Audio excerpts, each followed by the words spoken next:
Today, we're going to talk about the psychology behind a man-child superhero. Introduced in Whiz Comics #2 in 1940, Shazam quickly began to outsell Superman, who was the main competition at the time. Now, that might sound preposterous, right? Because Superman was one of the first superheroes and arguably, one of the greatest. So how did this unknown character come in and do that? Well, he flipped the script on the traditional superhero story. Instead of the normal scenario where the kids are reading comics about these characters who have ridiculously different lives than they do, they're billionaires or they're aliens or any of those things, this character is a kid. How old are you? Basically 15. And that is such a powerful difference. With that, I would like to thank the screenwriter of the new Shazam movie, Henry Gayden, for writing a story that really depicts so many important aspects of adult life and childhood. His story also allowed you to see many aspects of the film through the eyes of a child and an adult, which is really an interesting take. It's something that you really don't get to have most of the time. So to be able to experience that really helps you become more empathetic to the characters. So even the villain, who's played brilliantly by Mark Strong, is shown in his childhood, and you get to experience his childhood for just a brief moment. But even in that brief moment, you realize how terrible it was. From the outside, it wouldn't look that way because, his dad was very successful, he had a great family business, his brother very much the same. His father and brother actually hated him, and it creates so much sympathy for him that when he goes back and confronts his father, you're rooting for him in that moment. You're like, hell yeah, he deserves that, right? That's very interesting. You're rooting for the villain to murder somebody, but you realize that it's his father. And so it's bravo is what I'm trying to say. It's very, very good writing, and I enjoyed rooting for the villain. Feels good sometimes, okay? I don't always have to like the good guys. Even though I look like Captain America, I don't have to always like the good guys. I digress. The main conflict for me actually wasn't Dr. Sivana's demon-wielding powers or, his plans to take over the world. It was actually Billy's inner battle to allow himself to trust again and to trust his new family. That is a very powerful statement. That is good storytelling. Damn good storytelling. Now, Billy has his obvious reasons for acting the way he does and doing the things that he does and how he treats people. You almost understand his justification. He's been through the ringer. I think they mentioned 24 different homes, countless orphanages, just really tossed around. And I know that after a while that would break you. I must break you. After all of that trial and tribulation and everything that he went through, he still has hope, which is what the wizard saw, and that's how he got the powers, right? Even Billy didn't see that, but the wizard did. So, again, also illustrating a very important fact that there will be times that people other than yourself will see things in you that you don't see. That absolutely is a thing that you will deal with in life. It's demonstrated in the biggest way. So it's very, very cool. I really enjoyed that aspect. Now, once he got the powers, the journey for him discovering his powers and kind of figuring out who he is and what's going on was a really honest journey. That was a very honest account of what it would be like. Because you got to realize this kid's probably never had much ever. in his life. No real possessions, nothing to call his own, nothing really to like identify himself with. He's just been kind of passed over, and his life has been filled with people, you know, thumbs upping or thumbs downing him. That's it. And for him, this is his first time with power of any kind, right? Because, you know, when you grow up, you have a certain amount of power over your family. Like, you can get things from them, you can get them to do stuff. You feel empowered as a kid, and to never have that, you know, it really would make getting those powers that much more difficult and that much more of a shock. Going from zero power all your life to literally all the power of the gods, right? So it's very, very understandable, his reaction to everything that happened, looking back. Now, while I was watching it, I was like, dude, fuck this kid. This kid, he sucked. I mean, he was just such a little asshole. And when he got his powers, he pretty much abused them in every single way. Starting by contributing to the delinquency of a minor, buying alcohol for a minor and himself, who's also a minor.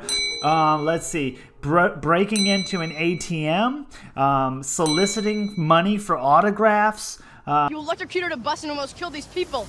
And then I caught it! The list goes on and on. So he really ran the gambit of abusing his powers. And it's funny because each incident added to the stakes. Each incident made more tension.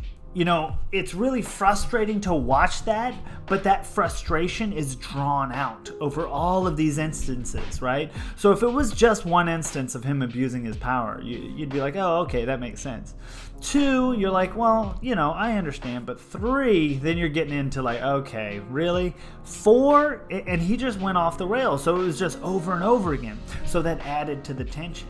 And I'm going to quote Quentin Tarantino here about tension. It's like the suspense is a rubber band, and I'm just stretching and stretching and stretching to see how far I can stretch it, right?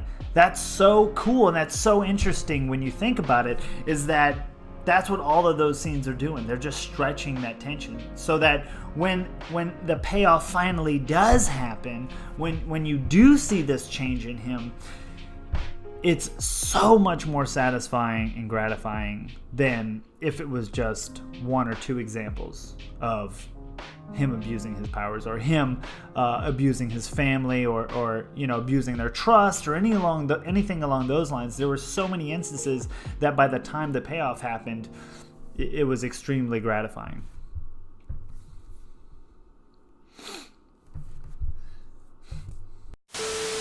The fight scenes between Dr. Sivana and Shazam, right? Those fight scenes were very creative. I really like the way they blended seriousness with playfulness. And I think they did a very good job of that. I mean, there's a moment where they're being chased. So Dr. Sivana is chasing Shazam through this department store. And Shazam, you know what? I'm just going to play the clip. I'm Batman. Get him back in! It's really interesting, right? And I love the fact that they're making these small connections. They're doing these little, you know, inside jokes, these little Easter eggs. And it's just adding to everything, right? You're adding to the character development. How does he respond to having a Batman doll thrown at him, right? So that's another interesting thing to see. Is he playful? Does he have a sense of humor? So it really helps develop both of those characters. And that is something that really set this movie apart from all the other DC movies, is that it was funny. It had comedic moments in it, right? And really, really funny ones. Your phone's charged. Your phone's charged.